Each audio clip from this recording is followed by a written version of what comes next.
بل کوئی دعا یا درود شریف پڑھنے کا کسی حدیث میں تذکرہ ہے نہیں، اس طرح خصوصیت کے ساتھ تو تذکرہ نہیں، مگر حدیثوں کے اندر یہ آیا ہے کہ اللہ تعالیٰ کا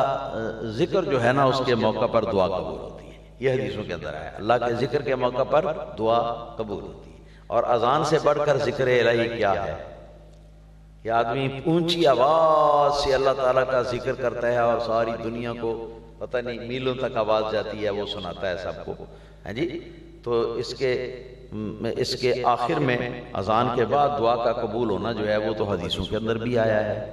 ہے نا جی۔ تو اذان سے پہلے بھی وہ ذکر کا وقت ہے، تو اس وقت دعا جو ہے وہ اگر کریں تو اللہ تعالیٰ سے امید ہے کہ وہ اللہ تعالیٰ قبول فرمائے، اور اس کی ممانعت کی کوئی حدیث نہیں، نہ ہی قرآن کی کوئی آیت ہے۔ اس لیے یہ تھوڑا سا پلٹ کر آپ بھی ان لوگوں پر سوال کیا کریں نا، اگر آپ یہاں سوال آگے کر رہے ہیں کہ کوئی حدیث ہے اس کی، تو وہاں پر آپ سوال کرتے کہ بتاؤ بھئی اس سے منع کی کوئی حدیث ہے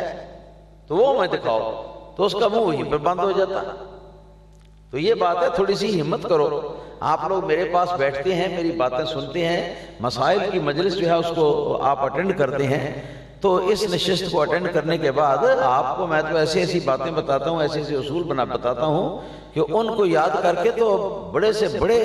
بد مذہب کا ناطقہ بند کر سکتے، اس کی زبان بند کر سکتے ہیں۔